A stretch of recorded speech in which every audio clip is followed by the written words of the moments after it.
Os soldados aliados estavam preparados para a guerra, mas não para isso. Quando entraram nos campos de concentração nazistas em 1944 e 1945, o que encontraram desafiou toda a compreensão. Pilhas de cadáveres não enterrados, milhares de prisioneiros reduzidos a esqueletos vivos, fornos crematórios ainda fumegantes. O cheiro de morte impregnava o ar. Majdanek, Auschwitz, Buchenwald, Dachau.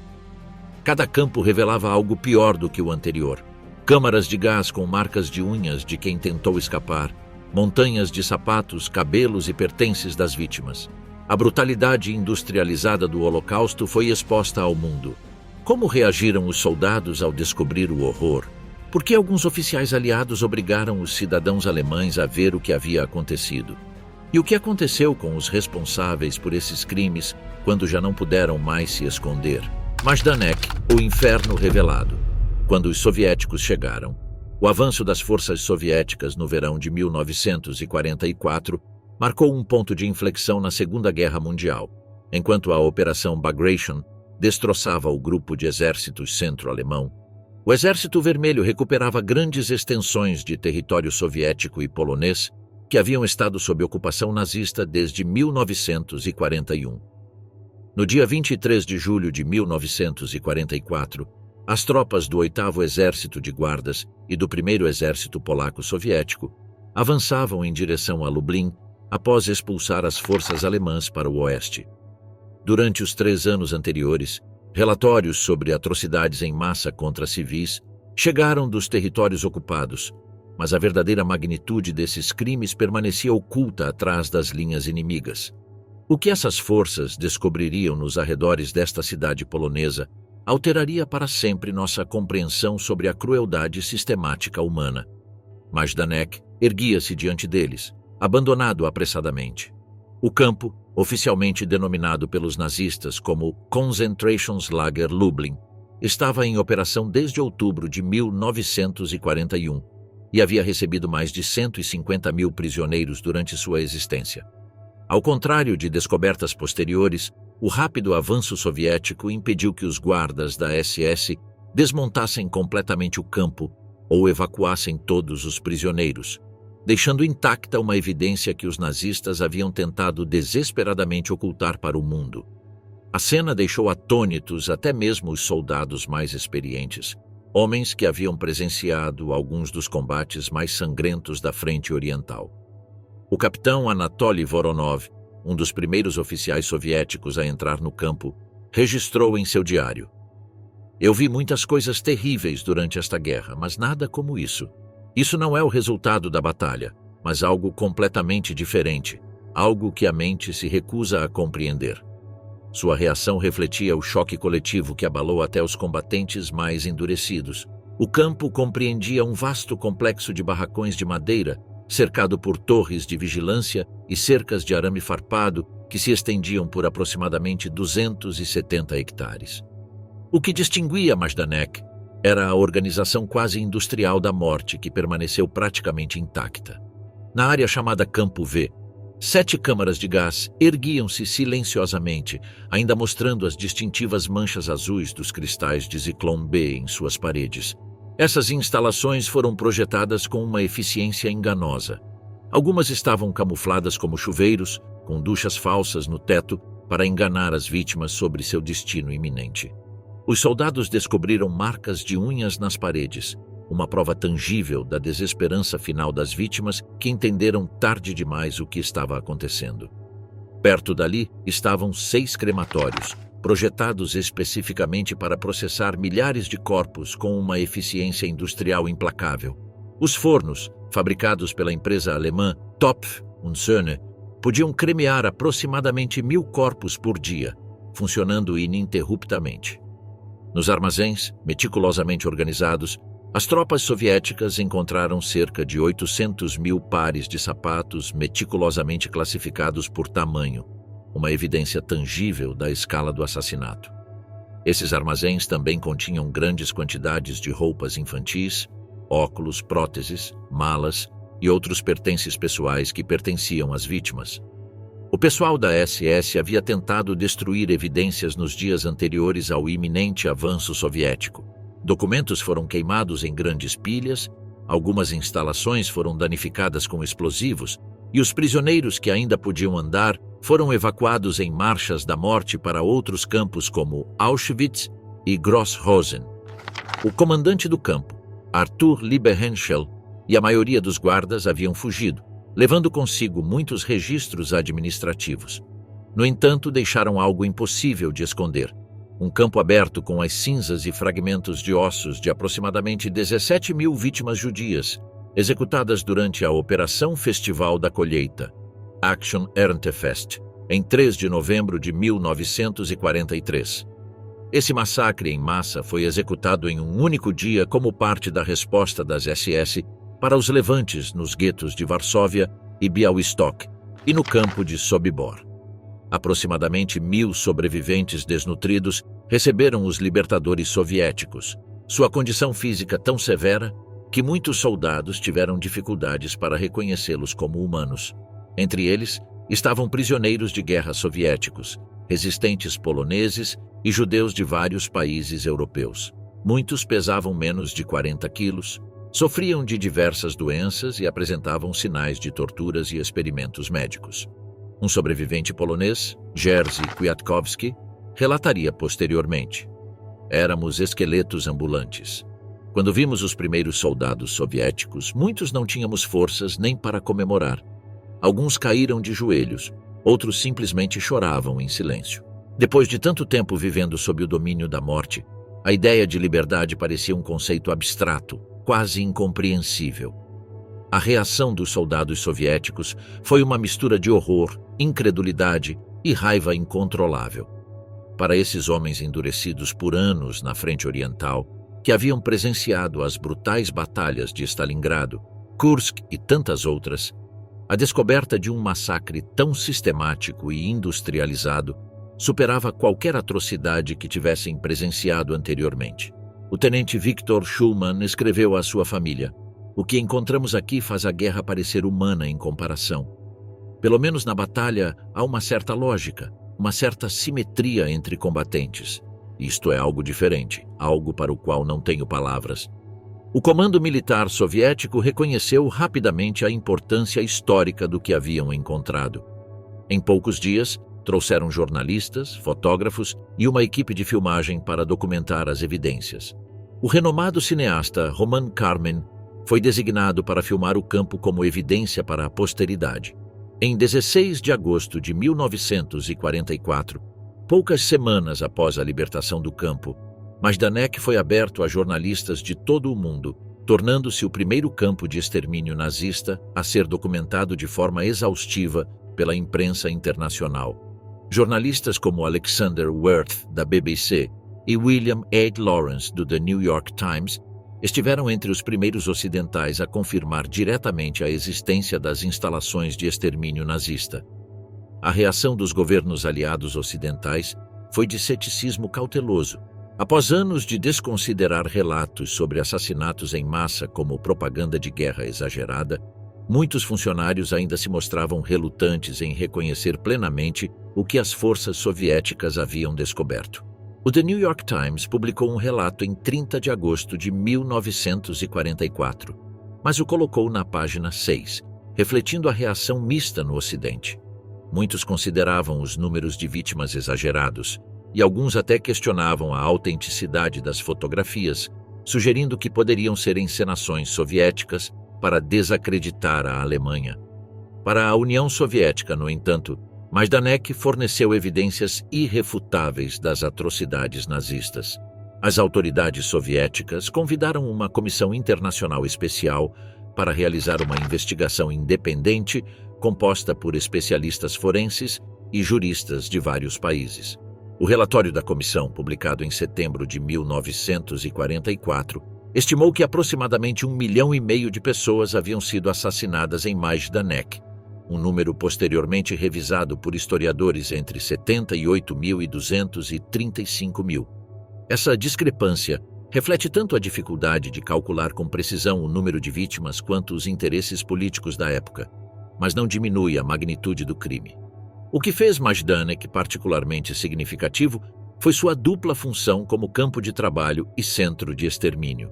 Ao contrário de alguns campos descobertos posteriormente, construídos especificamente para o assassinato em massa, como Treblinka ou Sobibor, Majdanek revelou todo o espectro do sistema de campos de concentração nazista.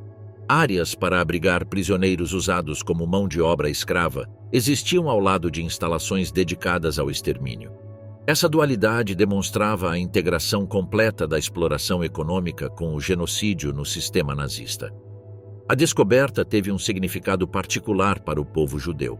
Embora os prisioneiros de Majdanek incluíssem prisioneiros de guerra soviéticos, prisioneiros políticos poloneses e outros grupos, aproximadamente 40% dos assassinados eram judeus, executados não por algum ato que tivessem cometido, mas simplesmente por serem judeus. Esse padrão de seleção por razões puramente raciais, não por ações individuais ou até mesmo por oposição política, seria repetidamente confirmado à medida que mais campos fossem libertados, revelando a verdadeira natureza da solução final. Para muitos sobreviventes, a libertação chegou tarde demais. Aproximadamente 20% dos descobertos em Majdanek morreram nas semanas seguintes à libertação, seus corpos demasiado enfraquecidos pela inanição e pelas doenças para se recuperarem. Os médicos militares soviéticos estabeleceram hospitais de campanha, mas careciam dos recursos e medicamentos necessários para tratar casos de desnutrição tão severa e doenças como o tifo, que havia se espalhado pelo campo.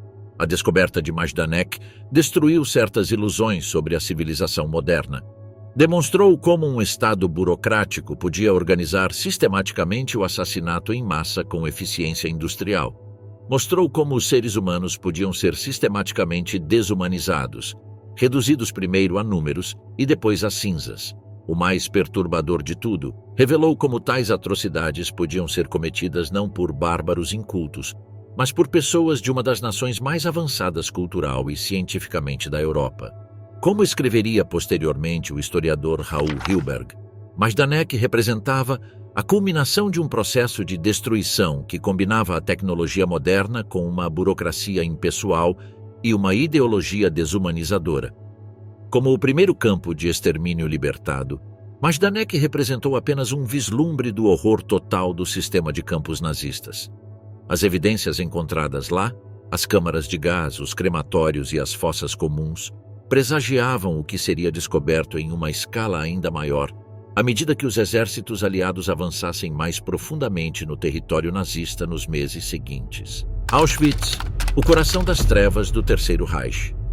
Em 27 de janeiro de 1945, soldados do 60º Exército Soviético do Primeiro Fronte Ucraniano se aproximavam da cidade polonesa de Oświęcim, em meio a uma manhã cinza e fria. A ofensiva Vistula-Oder, iniciada apenas 2 semanas antes, havia forçado as forças alemãs a uma retirada precipitada.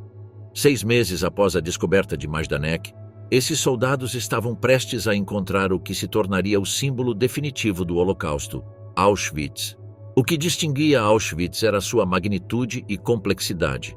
Estabelecido inicialmente em 1940 como um campo para prisioneiros políticos poloneses, ele evoluiu até se tornar um vasto complexo que incluía 3 seções principais: Auschwitz I, o centro administrativo original, Auschwitz-Zolldown-Birkenau, a enorme instalação de extermínio, e Auschwitz-III Monowitz, um campo de trabalho escravo para a fábrica química IG Farben. Esses centros principais, juntamente com mais de 40 subcampos satélites, ocupavam aproximadamente 172 hectares, com mais de 300 edifícios projetados para o encarceramento, trabalho forçado e assassinato sistemático. Diante do avanço soviético, as autoridades das SS haviam evacuado cerca de 60 mil prisioneiros capazes de caminhar, obrigando-os a marchar para o oeste, em que ficariam conhecidos como Marchas da Morte. Com temperaturas abaixo de zero, sem alimentos adequados ou roupas de abrigo, milhares morreram durante essas evacuações forçadas. Os guardas tinham ordens de atirar em quem não conseguisse acompanhar o ritmo.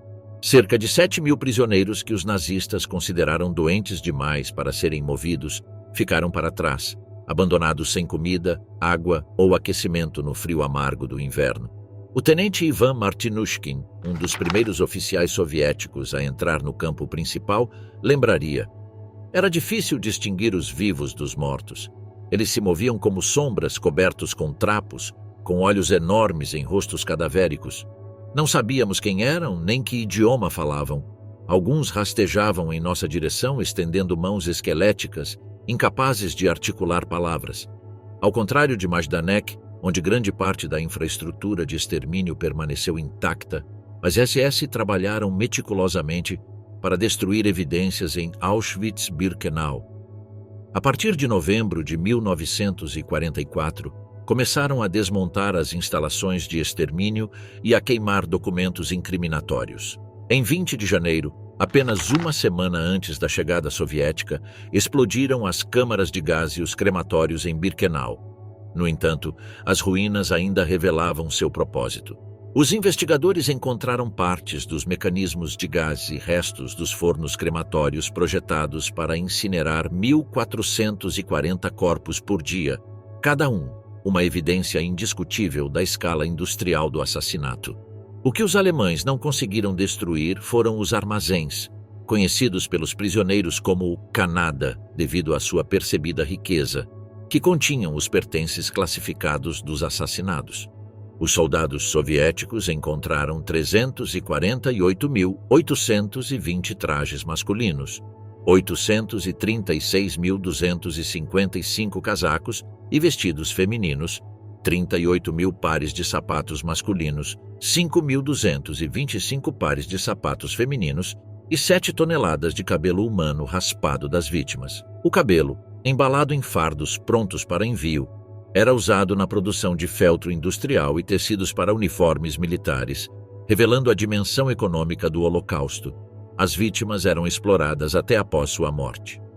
Nos laboratórios do Dr. Joseph Mengele, apelidado de Anjo da Morte, os libertadores descobriram evidências macabras de experimentos pseudocientíficos, frascos de compostos químicos, instrumentos médicos e órgãos humanos preservados. Mengele havia estudado especialmente gêmeos idênticos, realizando vivisseções comparativas e experimentos de infecção deliberada. A doutora Gisela Pearl, que havia sido forçada a assistir no bloco médico, relataria: os gritos das vítimas submetidas a procedimentos sem anestesia ecoavam pelos corredores. Os restos desses experimentos, preservados em formol em frascos de vidro rotulados meticulosamente, eram a evidência perfeita de uma ciência pervertida a serviço da ideologia nazista. As equipes médicas soviéticas enfrentaram um desafio avassalador. O major Anatoly Shapiro descreveu: muitos sobreviventes morreram nos primeiros dias após a liberação, apesar de nossos esforços. Após uma inanição prolongada, a comida comum poderia ser letal. Tivemos que desenvolver regimes especiais de alimentação, começando com pequenas quantidades de sopa clara. Para alguns, até essa intervenção chegou tarde demais. Seus corpos já haviam ultrapassado o ponto de recuperação possível. Para muitos sobreviventes, a libertação chegou com reações psicológicas complexas. O escritor Primo Levi descreveu o momento. Em vez de salvadores dramáticos, os soldados soviéticos apareceram como homens comuns enfrentando um mal extraordinário que lutavam para compreender. Pareciam envergonhados, quase tímidos, diante da magnitude do horror que presenciavam. Essa reação reflete a dificuldade humana em processar atrocidades de tal magnitude, tanto para as vítimas quanto para os libertadores. O exército soviético incluía unidades especializadas na documentação de crimes de guerra que imediatamente começaram a coletar evidências. A Comissão Extraordinária Estatal para a Investigação de Crimes de Guerra Nazistas, liderada em Auschwitz pelo escritor Boris Polevoy, entrevistou os sobreviventes, fotografou instalações e preservou o que restava dos registros do campo. Em 8 de fevereiro de 1945, o jornal Pravda publicou o primeiro relatório detalhado sobre Auschwitz, destacando sua natureza como fábrica da morte. O objetivo específico contra os judeus se tornou inegável em Auschwitz-Birkenau. Enquanto o campo abrigava prisioneiros de muitas categorias, mais de 90% dos mortos eram judeus, transportados de toda a Europa especificamente para o extermínio. O desvio ferroviário dentro de Birkenau, onde médicos das SS como Mengele decidiam com um simples gesto quem viveria temporariamente e quem morreria imediatamente, simbolizava a fria eficiência burocrática do genocídio. Para muitos soldados soviéticos, a libertação de Auschwitz transformou profundamente sua compreensão da guerra, como refletiu o sargento Georgy Elizavetsky. Antes de Auschwitz, lutávamos pela nossa pátria, pela vitória. Depois de ver Auschwitz, entendemos que estávamos lutando pelo futuro da própria humanidade. A reação internacional à libertação de Auschwitz foi inicialmente limitada. Chegando 6 meses depois de Majdanek e em meio a vários eventos bélicos, a descoberta recebeu uma cobertura relativamente modesta na mídia ocidental. As tensões políticas emergentes da Guerra Fria também contribuíram para que alguns tratassem os relatos soviéticos com ceticismo. A importância completa de Auschwitz só emergiria gradualmente à medida que os testemunhos, documentos e evidências físicas fossem analisados. Entre 1940 e 1945, aproximadamente 1,1 milhão de pessoas pereceram em Auschwitz-Birkenau, com os judeus constituindo a grande maioria das vítimas. Esse número, respaldado por rigorosas análises históricas, representa cerca de 1/6 do total de judeus mortos no Holocausto. O complexo não era apenas um centro de extermínio, mas também uma vasta empresa econômica. A IG Farben havia investido 700 milhões de Reichsmarks em sua planta de Buna, borracha sintética, em Monowitz, utilizando mão de obra escrava. Krupp, Siemens e outras corporações alemãs exploravam diretamente os prisioneiros, pagando às SS cerca de 4 Reichsmarks diários por trabalhador, enquanto os prisioneiros recebiam rações insuficientes para sobreviver a longo prazo, constituindo o que os historiadores chamam de extermínio através do trabalho. As evidências físicas encontradas em Auschwitz foram cruciais durante os subsequentes julgamentos por crimes de guerra. Rudolf Höss, o comandante do campo de 1940 a 1943, foi capturado por forças britânicas em março de 1946, julgado em Varsóvia e executado em 1947 no mesmo Auschwitz que havia comandado. Durante seu julgamento, Höss confirmou sem rodeios: a solução final da questão judaica significava o extermínio completo de todos os judeus da Europa. Fui ordenado a estabelecer instalações de extermínio em Auschwitz em junho de 1941. Quando o Exército Vermelho libertou Auschwitz em 27 de janeiro de 1945, descobriram o epicentro do Holocausto. Embora mais campos fossem descobertos nos meses seguintes por forças aliadas ocidentais, nenhum igualaria Auschwitz em escala ou número de vítimas. 60 anos depois, em 2005, as Nações Unidas designariam essa data como o Dia Internacional de Comemoração do Holocausto, comemorando não apenas os que pereceram lá, mas todas as vítimas do genocídio nazista. O próprio local tornou-se um museu e memorial, visitado anualmente por mais de 2 milhões de pessoas, testemunho silencioso mas eloquente das consequências da ideologia do ódio levada à sua conclusão lógica e terrível. A hora da verdade. Os aliados, frente para os campos da morte nazista. Na primavera de 1945, enquanto o Exército Vermelho avançava pelo leste, as forças anglo-americanas penetravam profundamente no território alemão a partir do oeste. O primeiro exército dos Estados Unidos havia cruzado o Reno em março, e em abril, os aliados ocidentais avançavam rapidamente em direção ao coração da Alemanha. Ao contrário das forças soviéticas, que já haviam encontrado campos na Polônia e recebido relatórios de inteligência sobre o sistema de campos, as unidades ocidentais não estavam preparadas para o que descobririam. Essa diferença fundamental foi marcada pelo elemento surpresa, que caracterizaria as experiências ocidentais.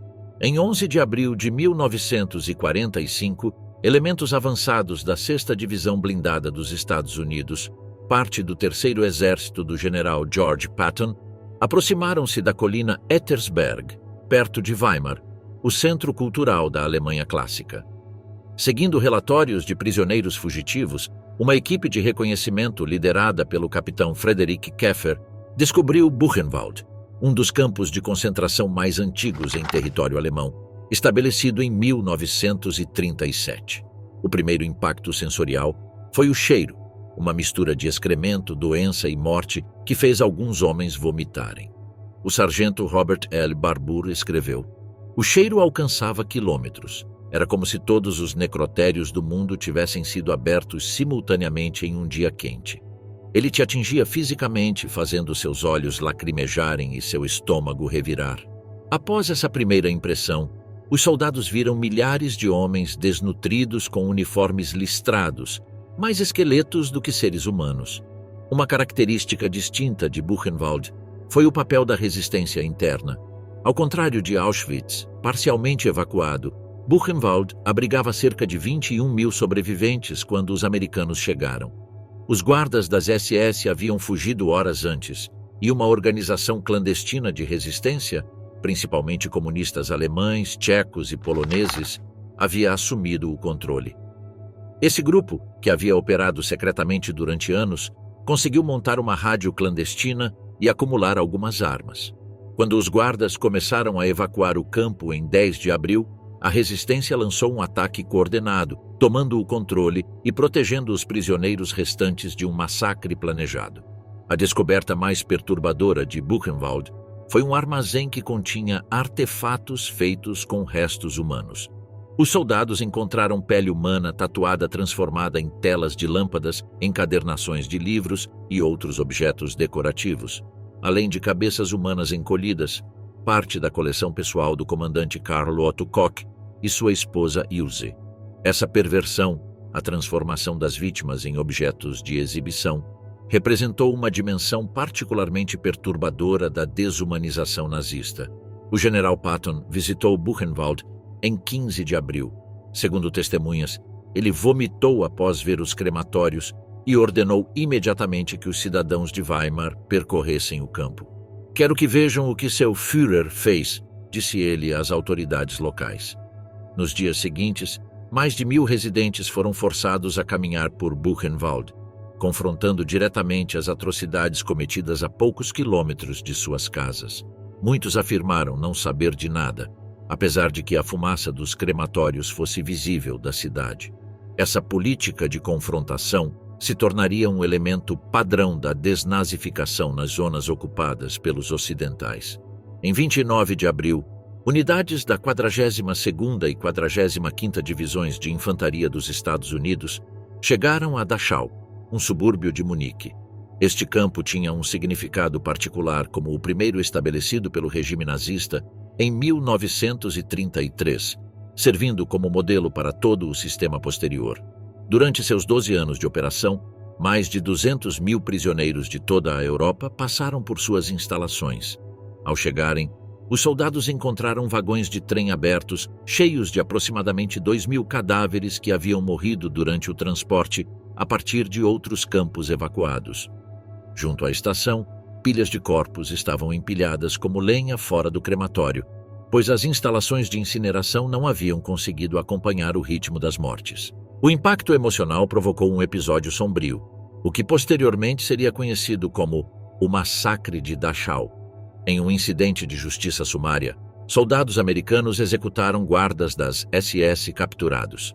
Embora o número exato de executados continue sendo debatido, o incidente reflete a quebra de disciplina que tais descobertas podiam provocar até mesmo em tropas treinadas. Dachau abrigava aproximadamente 32.000 sobreviventes, amontoados em barracões projetados para 5.000 quando as forças americanas chegaram. O tifo, a disenteria e a tuberculose haviam se espalhado sem controle. Os médicos americanos ficaram sobrecarregados com a magnitude da crise sanitária. O coronel Walter Fellens descreveu: "Tínhamos que tomar decisões impossíveis, com suprimentos limitados, a quem tratar primeiro, aqueles com chances de sobreviver ou os que sofriam mais. Implementamos um sistema de triagem que nenhum de nós imaginava ter que usar com civis."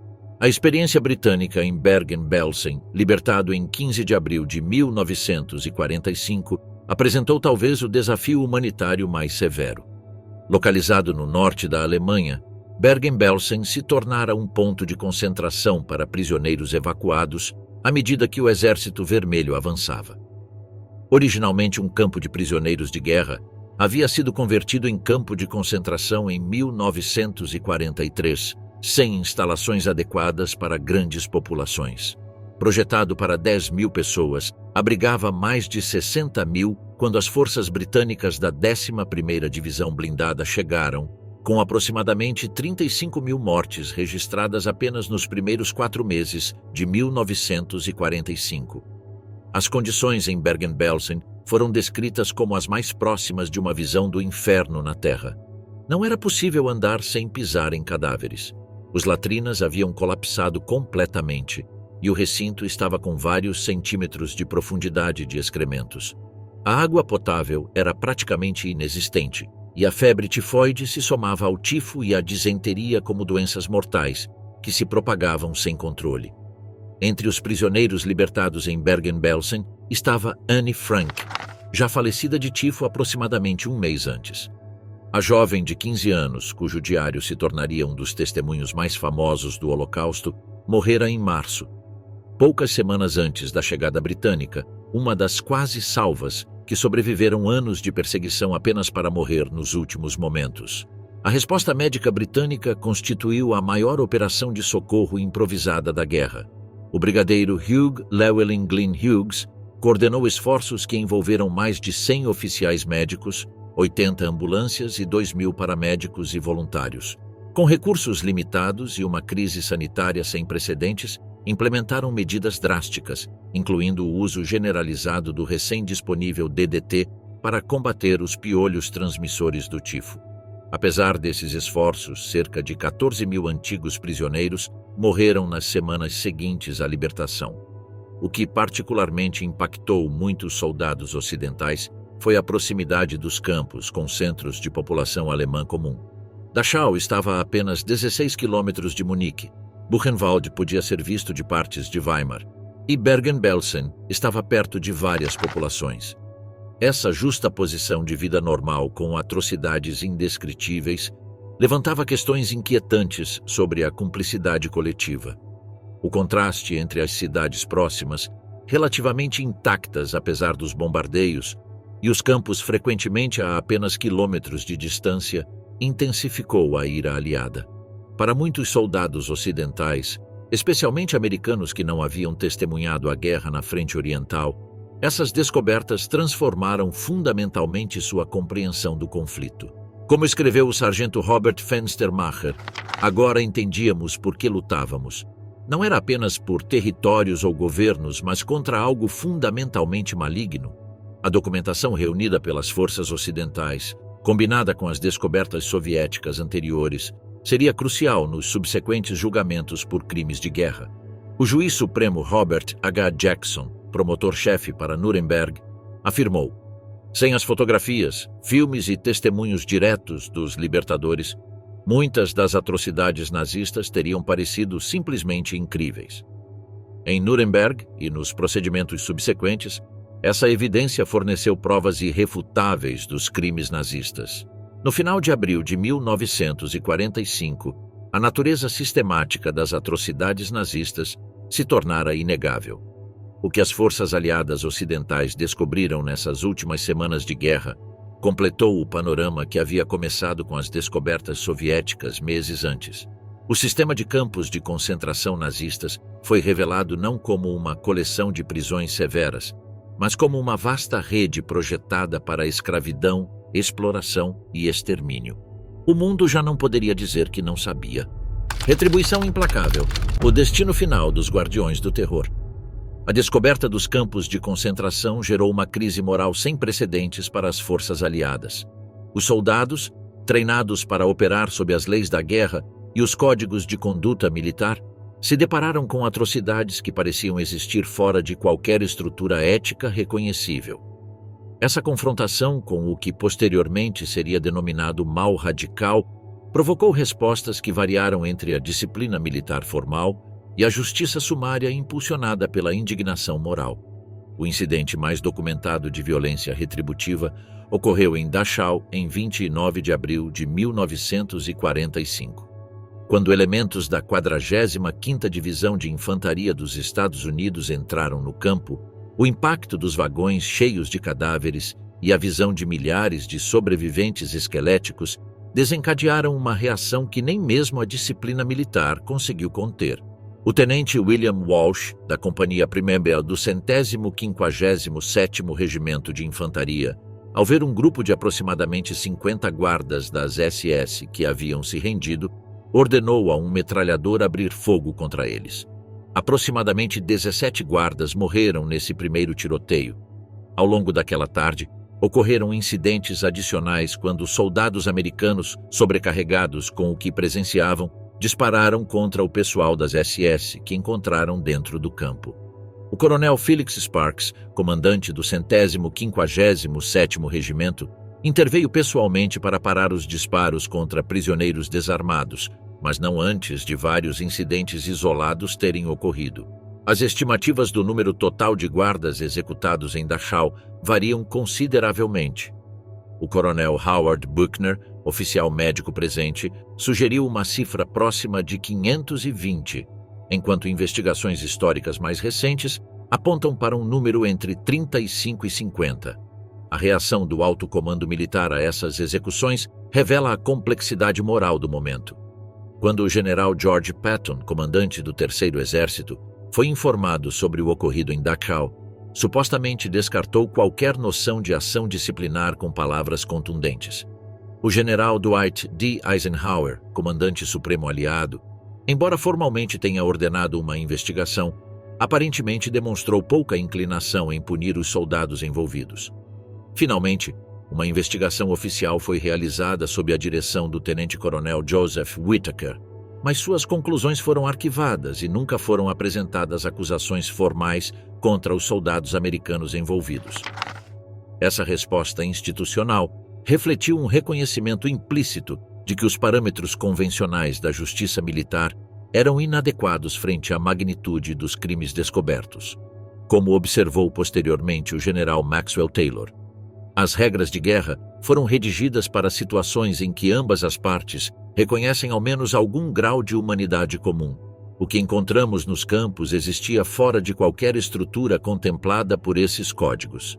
Em Bergen-Belsen, as forças britânicas mantiveram geralmente uma disciplina militar mais rígida, mas implementaram medidas que hoje seriam consideradas extraordinárias.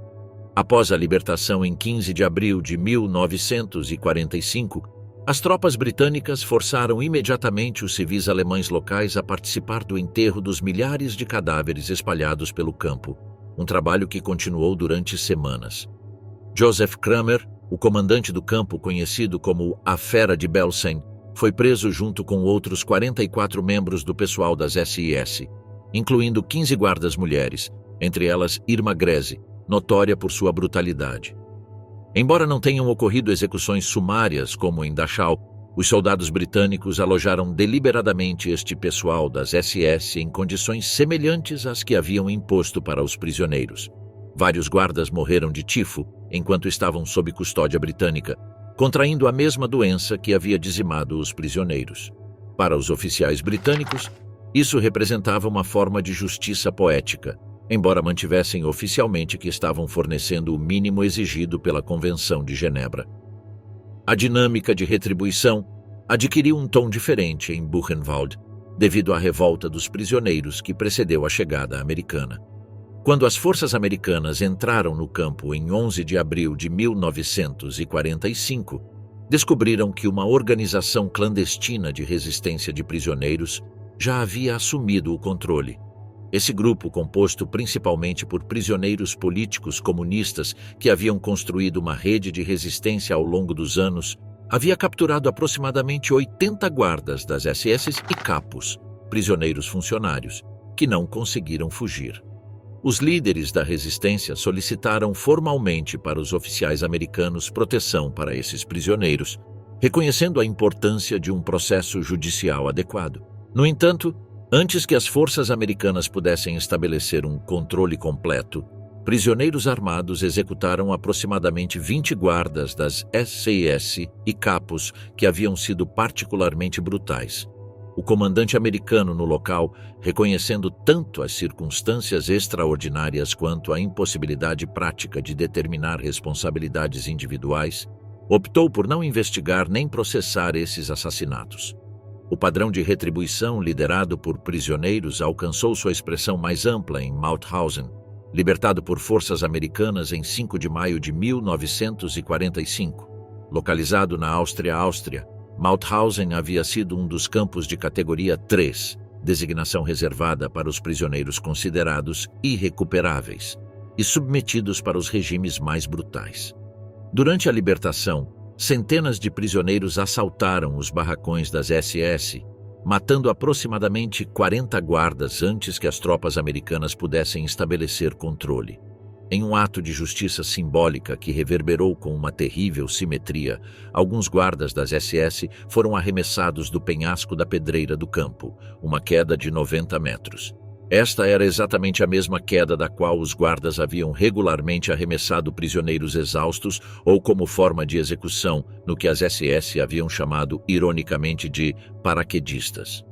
Para os prisioneiros que participaram, este ato representava não apenas vingança, mas uma restauração da ordem moral, fazendo com que os perpetradores experimentassem o mesmo fim que haviam infligido a inúmeras vítimas. Além da violência física direta, a retribuição psicológica tornou-se um componente sistemático da ocupação aliada inicial. Em vários campos e cidades vizinhas, as forças aliadas exigiram que os civis alemães locais percorressem as instalações, vissem os corpos e, em alguns casos, ajudassem com os enterros. O comandante americano em Nordhausen ordenou que 2.000 residentes locais desfilassem pelo campo. Em Buchenwald, os cidadãos de Weimar foram forçados não apenas a ver, mas também a manipular os corpos durante a preparação para o enterro. Essas medidas não constituíam punição no sentido convencional, mas uma forma de educação forçada, projetada para destruir o escudo da ignorância deliberada, como explicou um oficial aliado a um grupo de cidadãos alemães em Dachau. Não estamos fazendo isso por crueldade. Estamos fazendo isso porque vocês precisam ver, com seus próprios olhos, o que permitiram que acontecesse ao olharem para o outro lado. Para muitos sobreviventes judeus, a libertação gerou emoções complexas em relação à retribuição. Alguns participaram ativamente na identificação e captura de antigos guardas, impulsionados por um senso de justiça para com os familiares assassinados. Outros, no entanto, estavam tão exaustos física e emocionalmente que não podiam se envolver em questões de justiça ou vingança. Um sobrevivente de Auschwitz expressou um sentimento comum. A energia necessária para odiar, para buscar vingança, simplesmente não estava lá. Sobreviver havia consumido tudo. Essa resposta complicada refletia uma realidade profunda. Para muitas vítimas, os conceitos convencionais de justiça eram inadequados diante de crimes de tal magnitude. Que punição poderia ser proporcional ao assassinato sistemático de milhões? Como observou o filósofo Jean Améry, sobrevivente de Auschwitz, nenhum procedimento judicial, por mais meticuloso que fosse, poderia capturar a verdadeira dimensão do mal que havíamos presenciado. À medida que as autoridades militares estabeleceram maior controle nas semanas seguintes à libertação, os procedimentos formais de prisão e detenção gradualmente substituíram a retribuição imediata. Em junho de 1945, aproximadamente 30.000 antigos membros do pessoal de campos de concentração haviam sido identificados e detidos para futuros julgamentos por crimes de guerra. Começava a transição da justiça improvisada do momento da libertação para o processo legal formal, que culminaria nos julgamentos de Nuremberg. Os episódios de retribuição posteriores às libertações dos campos continuam sendo eticamente ambíguos, nem completamente justificados, nem facilmente condenados, segundo os padrões morais convencionais. Refletiram as circunstâncias extraordinárias de descobrir um mal sistemático para o qual as estruturas jurídicas e éticas existentes não tinham precedentes adequados. A historiadora Deborah Lipstadt observou que esses atos de retribuição refletem não tanto uma falha da disciplina militar, mas os limites da estrutura moral convencional quando se enfrenta o inconcebível. Nesse sentido, os episódios de justiça sumária após a libertação dos campos não apenas fizeram parte da história da descoberta, mas também levantaram questões fundamentais sobre justiça, retribuição e responsabilidade moral que continuam reverberando no discurso ético contemporâneo. As sequelas do horror, quando a morte não terminou com a liberação. A liberação dos campos de concentração marcou o fim do regime de terror nazista, mas não significou o fim imediato do sofrimento para os sobreviventes. Paradoxalmente, o momento tão aguardado da liberdade inaugurou um novo capítulo de dificuldades que levaria a milhares de mortes adicionais e revelaria desafios médicos, logísticos e psicológicos sem precedentes na história moderna. Os médicos militares aliados, embora experientes no tratamento de ferimentos de guerra, se encontraram completamente sobrecarregados diante da magnitude e complexidade da emergência sanitária. O Dr. Sidney Weinstein, tenente-coronel do Corpo Médico do Exército dos Estados Unidos enviado a Dachau, registrou em seu relatório oficial: nossa formação médica nos havia preparado para tratar traumatismos, infecções e doenças convencionais. Nada nos havia preparado para tratar seres humanos sistematicamente levados à beira da morte por inanição. Esta observação captura a lacuna fundamental entre a medicina militar convencional e os desafios extraordinários apresentados pelos campos liberados. O problema médico mais imediato e surpreendente foi a paradoxal questão da nutrição. As equipes médicas descobriram rapidamente que alimentar sobreviventes severamente desnutridos com rações normais poderia ser letal. Esse fenômeno, posteriormente denominado síndrome de realimentação, ocorre quando sistemas digestivos comprometidos pela inanição prolongada não conseguem processar de forma repentina nutrientes normais, provocando desequilíbrios eletrolíticos fatais e falência multissistêmica. Os protocolos de alimentação tiveram que ser completamente redesenhados. Os médicos implementaram regimes que começavam com pequenas quantidades de líquidos simples e proteínas diluídas, aumentando gradualmente a complexidade nutricional ao longo de semanas. Em Bergen-Belsen, o brigadeiro Hugh Llewellyn Glyn Hughes desenvolveu uma fórmula chamada Bengala, baseada em leite desnatado enriquecido com proteínas e micronutrientes essenciais, administrada em doses rigorosamente controladas. Apesar dessas intervenções, milhares morreram nas primeiras semanas de liberdade, seus corpos demasiadamente danificados para se recuperarem, mesmo com a atenção médica adequada. As doenças infecciosas representavam outra ameaça letal. O tifus, transmitido por piolhos e caracterizado por febre alta, erupções cutâneas e delírio, havia se tornado endêmico em muitos campos devido à superlotação e à falta de higiene. A doença continuou a se espalhar mesmo após a liberação, ameaçando tanto os sobreviventes quanto os liberadores. O controle do tifus exigiu medidas drásticas. Em abril de 1945, as unidades médicas aliadas implementaram o uso massivo de DDT, um inseticida recém-desenvolvido, para desinfectar os sobreviventes e as instalações. Em Bergen-Belsen, equipes britânicas pulverizaram mais de 40.000 pessoas em uma operação que o médico militar Derek Sinton descreveu como industrializada em sua eficiência, uma amarga ironia dado o contexto. O programa de desinfecção eventualmente controlou a epidemia, mas não antes de que milhares de outros sucumbissem à doença. A escala da morte exigiu a continuidade de enterros massivos mesmo após a fuga das SS. Em Bergen-Belsen, as forças britânicas supervisionaram o enterro de aproximadamente 10.000 corpos que já estavam presentes no momento da liberação, junto com os quase 14.000 que morreram nas semanas seguintes. A necessidade logística levou ao uso de escavadoras para criar fossas comuns, uma medida que os oficiais britânicos descreveram como profundamente perturbadora, mas absolutamente necessária diante dos riscos imediatos à saúde pública. Além da doença física, a liberação revelou dimensões do trauma psicológico que a ciência médica da época mal começava a compreender.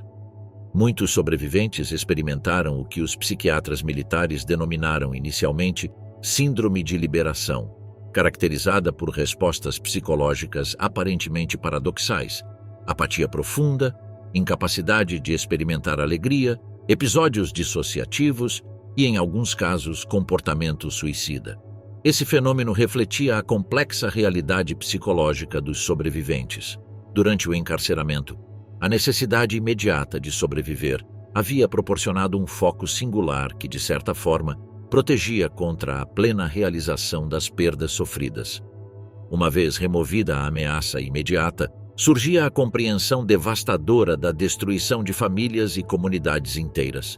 Como observou o psiquiatra militar David Wainwright, a segurança física revelava a magnitude da perda psicológica, criando uma segunda crise para muitos sobreviventes. Esse trauma manifestou-se de maneiras concretas. Em Buchenwald, o pessoal médico documentou pelo menos 38 suicídios entre os sobreviventes nos 2 meses seguintes à libertação. Em Dachau, os psiquiatras militares observaram o que descreveram como reações catatônicas em aproximadamente 15% dos sobreviventes, uma forma de dissociação profunda em que as pessoas pareciam fisicamente presentes, mas psicologicamente ausentes. A nascente disciplina da psiquiatria de trauma teve que se adaptar rapidamente para lidar com essas manifestações sem precedentes de sofrimento psicológico. Para muitos sobreviventes judeus, particularmente aqueles da Europa Oriental, a libertação confirmou seus piores temores sobre o destino de suas comunidades. O momento definidor para muitos chegou não durante o encarceramento, mas após a libertação, quando retornaram às suas cidades e vilarejos natais em busca de família, apenas para encontrar que literalmente ninguém havia sobrevivido. Comunidades judaicas que existiam há séculos haviam sido completamente erradicadas. Aqueles que tentaram reivindicar propriedades confiscadas frequentemente enfrentaram hostilidade ou violência. Na Polônia, onde as comunidades judaicas haviam sido particularmente numerosas antes da guerra, o antissemitismo persistente criou um ambiente perigoso para os retornados.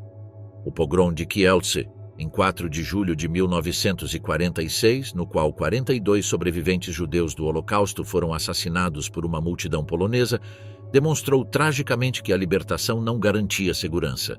Essa realidade levou à criação do Sistema de Campos de Pessoas Deslocadas, DP, uma rede de instalações inicialmente administradas pelos exércitos aliados e posteriormente pela recém-formada Administração das Nações Unidas para o Socorro e a Reconstrução, UNRWA. Originalmente concebidos como instalações temporárias para facilitar a repatriação, esses campos evoluíram rapidamente para comunidades semi-permanentes, quando ficou claro que muitos sobreviventes não tinham para onde voltar. Até o final de 1945, aproximadamente 250 mil sobreviventes judeus viviam em campos DP por toda a Alemanha, Áustria e Itália. Esses campos, frequentemente estabelecidos em antigas instalações militares alemãs, bases aéreas ou até mesmo nos próprios campos de concentração reformulados, representavam um limbo existencial, não mais campos de prisioneiros, mas também não verdadeiros lares. As condições nos primeiros campos DP eram frequentemente problemáticas. Earl Harrison, enviado do presidente Truman para inspecionar a situação, informou em agosto de 1945. Substituímos a concentração pelo superlotação. Estamos abrigando os sobreviventes judeus em condições que, embora infinitamente melhores que os campos nazistas, ainda são indignas dos nossos padrões. Esse relatório catalisou melhorias significativas, mas os campos DP continuaram a existir até o início dos anos 50, quando os últimos sobreviventes finalmente encontraram novos lares, principalmente em Israel e nos Estados Unidos.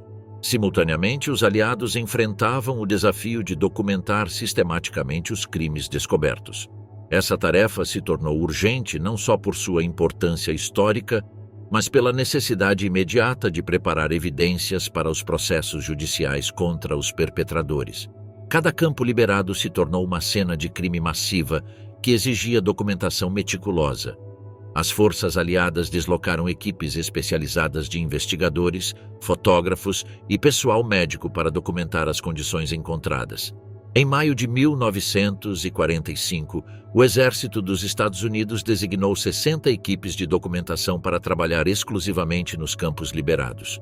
Essas equipes coletaram mais de 80 mil fotografias, 3 mil horas de filmagens e dezenas de milhares de páginas de depoimentos juramentados, criando o que um investigador chamou de o registro mais completo de atrocidades sistemáticas na história humana. Cineastas como George Stevens, Hollywood, e Alfred Hitchcock foram recrutados para ajudar na documentação visual, tentando capturar a realidade dos campos de uma maneira que os futuros espectadores não pudessem descartar como exagero ou propaganda. O cineasta soviético Roman Karmen, que documentou Majdanek em 1944, expressou o desafio fundamental: como filmar o infilmável? Como fazer com que a câmera sirva de testemunha quando a realidade ultrapassa a capacidade de compreensão? Essa documentação enfrentou desafios inesperados. Os investigadores descobriram que muitos sobreviventes, traumatizados por suas experiências, eram incapazes de fornecer depoimentos coerentes imediatamente após a libertação. O psicólogo militar Alexander Mitscherlich, que entrevistou sobreviventes para os processos de Nuremberg, observou: a memória traumática não é linear. Os sobreviventes frequentemente podiam se lembrar de detalhes minuciosos, mas não conseguiam estruturar narrativas completas. Tivemos que desenvolver novos protocolos de entrevista para obter depoimentos úteis, sem retraumatizar as testemunhas. No entanto, mesmo enquanto essa documentação prosseguia, os sobreviventes continuavam morrendo. Estima-se que cerca de 20% dos encontrados vivos durante a libertação faleceram nos 6 meses seguintes, seus corpos e mentes demasiadamente danificados para se recuperar completamente. Como escreveu o médico britânico Michael Hargrave, após servir em Bergen-Belsen, a libertação chegou tarde demais para muitos. Eles sobreviveram o suficiente para vislumbrar a liberdade, mas não para vivê-la plenamente. As consequências da libertação representam, assim, um período histórico complexo, um intervalo entre o próprio Holocausto e a reconstrução posterior da Europa.